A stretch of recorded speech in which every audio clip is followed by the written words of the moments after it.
Alright y'all, how's it going? Welcome back to the channel. So today, we have a big project. As you can see, too many woolies. The Ninja fork seals started leaking.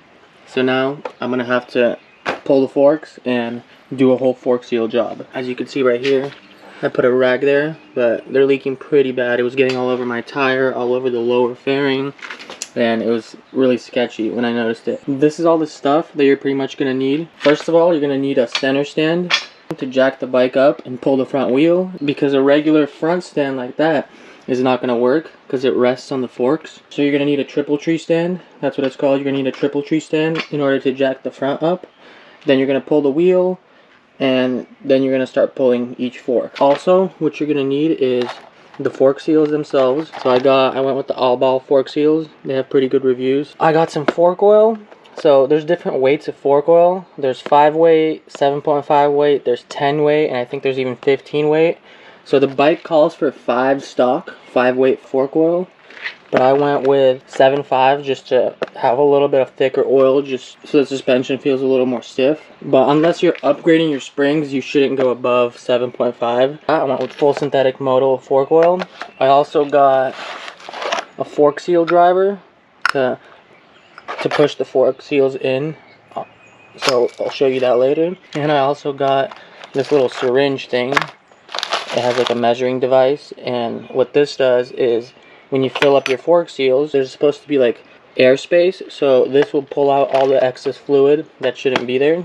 So we're gonna get into all that later. Let me go ahead and jack the bike up and pull the wheel, and then start pulling the forks. Alright, so to put the center stand on, I had to take off the front fairings because the center stand was hitting the bottom of this. But now we have way more room to work on the forks and get all that done. Freaking motorcycle, look at it. So in order to get the fork out, you're supposed to loosen these 2 lower bolts on the lower clamp. And then you want to loosen that bolt for the top triple tree. And then you want to loosen your clip-on bolt, which is right there. So, and also while the fork is still in the bike, you want to crack these top caps right here. So it's going to be that bolt, so you get it like a socket, and then crack them just so you have more leverage, because those are going to be really hard to take off when it's off the bike. And pretty much the tube should just slide out.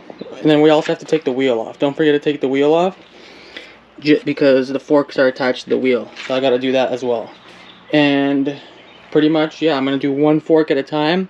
Take this one out, fill it, do all the work, do all the seals on this one, put it back in, and then do the other side. Also, if it's a Kawasaki, you're probably going to need one of these little spring compressors that come with a little shim. So when you compress the spring down, you can put the shim in, and then you can get your wrenches onto the nuts to get the top cap of the forks off. So I got the spring compressor as well. Alright, so we got one of the forks out. There it is. Just slides right out. So next, what we got to do, get like a socket and then take the top off. And I already loosened it up there, so it's really easy to take off now.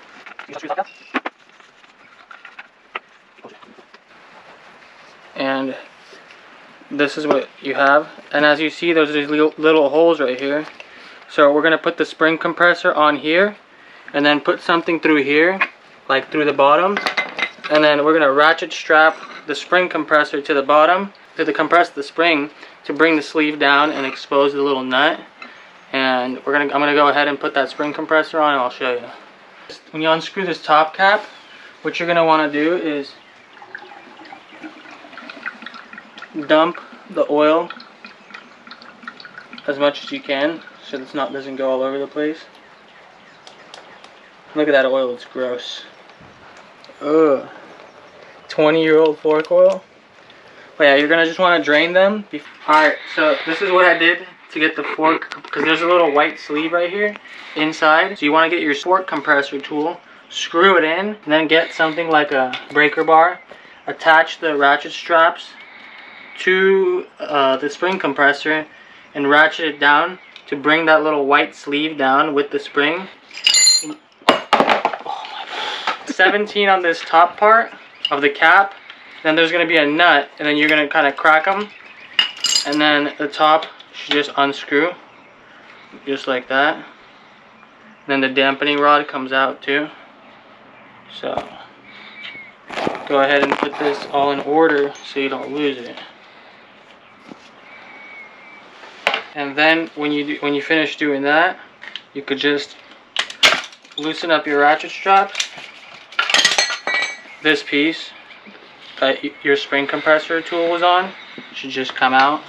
After that, the top part of your fork should just slide right out like this. And there you go.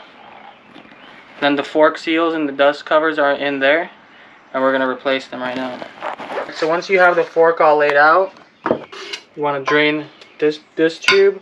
Then you can pull the spring out. To take out the dust seal, you could just pop that out with the screwdriver. And then you're gonna have a metal clip in there that you're just gonna carefully pop out, just like that. Then you kind of want to lay everything out. The main actual fork seal should also just pop out. Gotta be very careful not to scratch the inside of your forks. So you just kind of slowly pry at it. Boy, so it look like a kiwi. So once you get the actual fork seal out, there's also going to be a metal washer that sits in there. You want to take that out and then kind of clean all the dirt out of there. Make sure it's all nice and clean. Like that. And then you put the metal washer back in. You're going to get your new fork seal. And then the fork seal has a little indent at the bottom, and you want the thicker part to go in first. So I'm going to go ahead and push that in. This is the fork driver. Just kind of use it to push the seal in. There's going to be a little groove in there that you want to push it past, just so you could slide in the metal clip that holds the actual seal in. You might have to...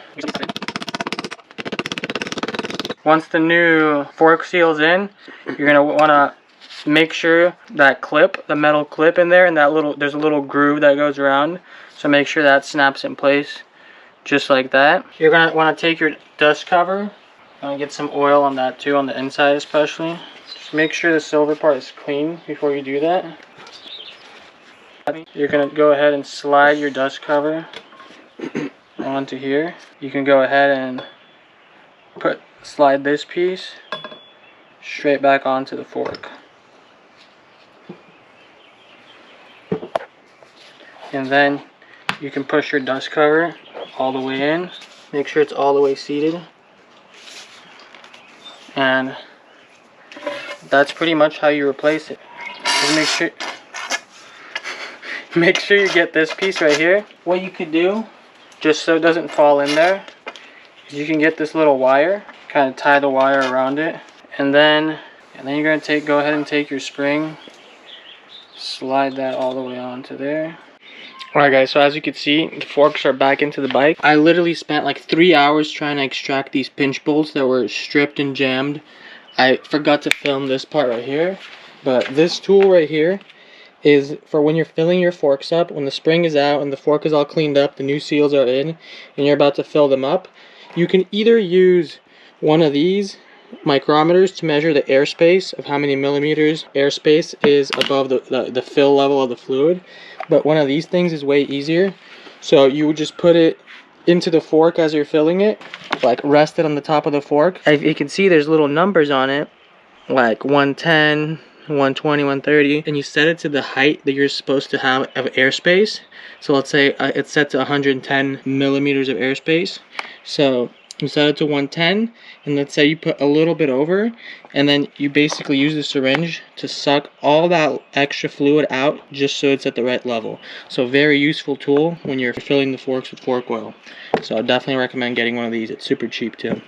But other than that, the new fork seals are in, the new dust seals are in, and the bike is pretty much ready to go. I'm just waiting for the new pinch bolts to come in. I'm going to replace those, and I can put the fairings back on and the bike should be all set. After I fill these up, the old fork oil was super dirty, super gross. The way that these compressed, like I tried compressing them before and after I rebuilt them, these feel way better now. I can't wait to see how it feels when you're riding it. Yeah, all I have really left to do is I have to measure the height of the fork to see how much it sticks out. You have to look at that to spec, so the spec of how high the fork should stick out, and then to make sure all those triple tree and clip-on and lower triple tree and upper triple tree bolts, you got to make sure that you torque them to spec, because if you over tighten them, you could crush or damage your forks, and if you under tighten them, your fork could just fly up in your face. So make sure you do that. Other than that, we'll put the bike back together, and hope you guys enjoyed the video of the fork seals.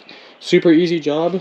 Once you get the hang of it, one fork at a time. Second fork, super easy. It took me like 20 minutes to do the second fork after I did the first one. So hope you guys enjoyed the video. See you guys in the next one. Peace.